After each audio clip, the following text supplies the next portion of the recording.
Assalamu alaikum. I welcome you all for class 10 subject science. So today we are going to continue with our topic, that is life process. In life process we are going to learn about transportation in plants now. We have discussed earlier how plants take in simple compounds such as carbon dioxide and photosynthesis energy stored in their chlorophyll containing organs, namely leaves. The other kind of raw materials needed for building plant bodies will also have to taken up separately.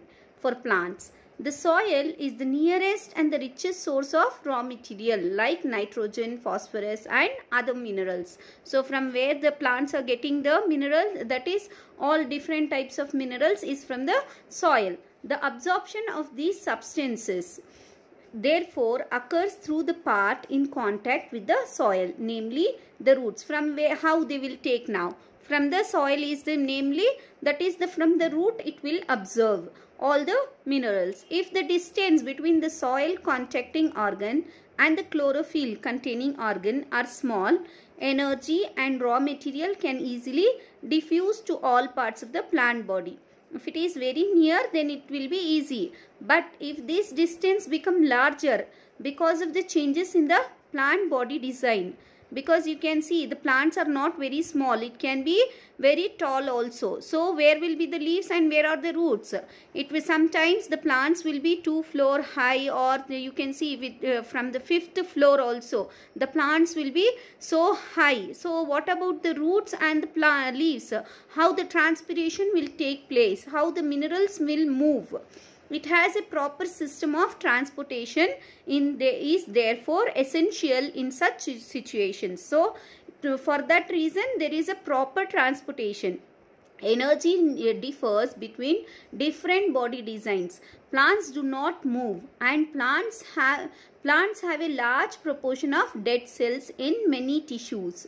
Plants will not move and it has what? Many dead cells in them. As a result, what happens? Plants have low energy need and can relatively slow transport system compared to other organism. Because it will not move, it has the slow transport system. The distance over which transport system have to operate, however, can be large in plants such as very tall trees. As I said you, it is slow, but it can be very tall also. Therefore the transportation will be very long process. Now here, as I said you, the respiration in plants are of two types. In the day, what happens? The oxygen will be taking in the, that is in the presence of photosynthesis, in the presence of sunlight, photosynthesis will take place. When the photosynthesis is taking place, the oxygen will be liberated. But at night, when the photosynthesis is not taking place, okay, so what is coming out from the plants? That is the carbon dioxide. There are the respiration along with the photosynthesis, it gives out oxygen. Only if the respiration is going on at night, the plants also release carbon dioxide only. It will not release oxygen. That you have to keep in mind that. Plants' transport system will move energy stores from leaves and raw materials from the roots. So these two pathways are constructed as independently organized conducting tubes. For the transport of water and materials in plants, we have two connective tissues, namely xylem and phloem. Okay, what it is? The xylem. The xylem moves water and minerals obtained from the soil. Other is the phloem, transports product of photosynthesis from the leaves where they are synthesized to the other parts of the plant. Okay. So the first is the water conducting tissue. So that is nothing but the xylem. In xylem tissue, vessels and tracheids of the roots are present. Okay, what are present in xylem? That is, xylem tissues are there, vessels and tracheids are present. Stems and leaves are interconnected to form a continuous system of water conducting channels reaching all parts of the plant. At the root, cells in contact with the soil actively take up ions. This creates a difference in the concentration of these ions between the root and the soil. Water therefore moves into the root from the soil. To eliminate this difference, To eliminate this difference, this means that there is a steady movement of water into root xylem, creating a column of water that is steadily pushed upwards. The pressure of this pressure by itself is unlikely to be enough to move water over the heights that we commonly see in plants. Plants use another strategy to move in the xylem upwards to the highest part of the plant body, provided that the plant has an adequate supply of water. The water which is lost, now here you can see from the root it will be absorbed here, okay, and the water flow upwards. So it is very connective here. From this root it will attract the water, that is it will absorb the water from the soil, and the xylem tissue will take the water. This blue color is nothing but the water here, it is moving upwards, okay, till the plants it has to be moved. There is one more thing which is going on. Or if the plant is very tall, only this diffusion is not enough to move the water upwards. What is the other way here means, that is here in the stomata, what is happening? In the stomata, the transpiration will be going on. What is the meaning of transpiration there? Stomata is replaced by water from the xylem vessel in the leaf. Evaporation of water molecules from the cell of a leaf creates a suction which pulls water from the xylem cells of the root. The loss of water in the form of vapor from the aerial parts of the plant is known as transpiration. Means from the stomata, okay. When it is open at the time of photosynthesis, what's happening? The water will be losing. The loss of water in the form of vapor from the aerial parts, that is not only the leaf, even the that is the upper part of the plant, that is known as aerial parts of the plant, is known as transpiration. Once thus the transpiration helps in absorption and upward movement of water.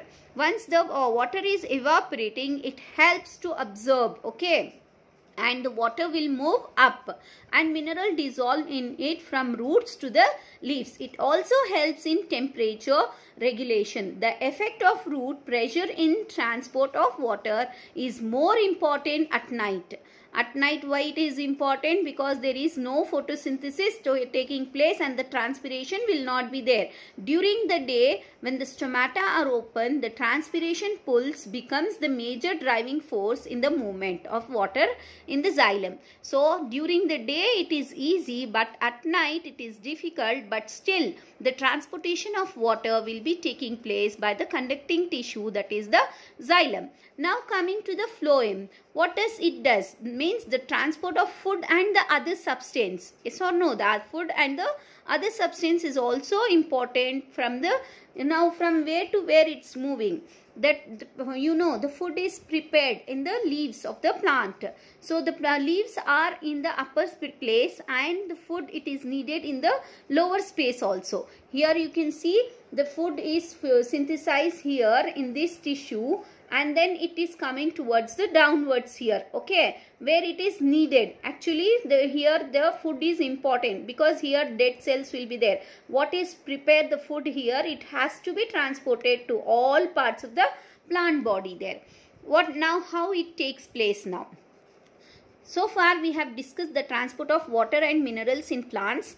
Now let us consider how products of the metabolic process, particularly photosynthesis, are moved from leaves where they are formed to the other parts of the plant. This transport of soluble products of photosynthesis is called translocation. What it is called? Translocation. Now transpiration is movement of water, okay, loss of water in the form of vapor from aerial parts of the part is known as transpiration. Now what is translocation?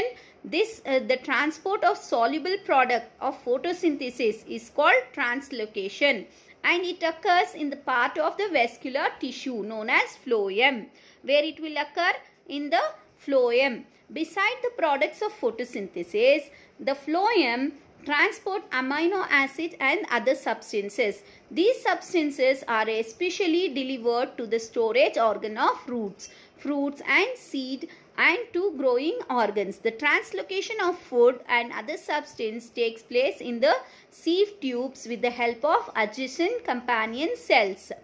both in upward and downward direction. You know, leaves will be in between. So the food what is prepared, the minerals what is prepared in the leaf of the plant has to be gone to all the parts of the body. So where the movement, how the movement of minerals will take place in plants, it will be in upward and downward direction. But what about the water in the xylem?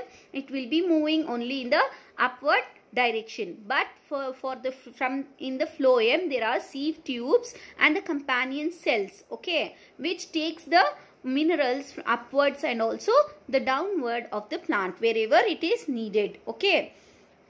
Unlike transport in xylem, which can be largely explained by simple physical force, the translocation in phloem is achieved by utilizing energy, okay.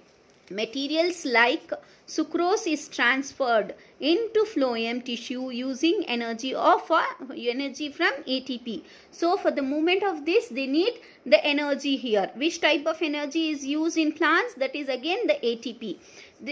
This increases the osmotic pressure of the tissue, causing water to move into it. This pressure moves the material in the phloem to tissue which have less pressure. This allows the phloem to move material according to the plant's need. For example, in the spring, sugar stored into the root or stem tissue would be transferred to the buds which need energy to grow. So now here what it is happening, you can see here the food is prepared with the pressure, okay. Once here what happens, if it is more food and it is coming this side, okay, here the food is available, what happens here, it creates the high pressure. Once high pressure is there, it comes down to towards the low pressure. Here the dead cells where it wants the food, here it will come. Then again what happens, when it is high pressure, it pulls down or downwards. Once from here it is coming, means there is high pressure of sucrose here. It moves down, wherever it is needed, it comes towards the low pressure with the help of energy, that is the ATP which is present in the plants.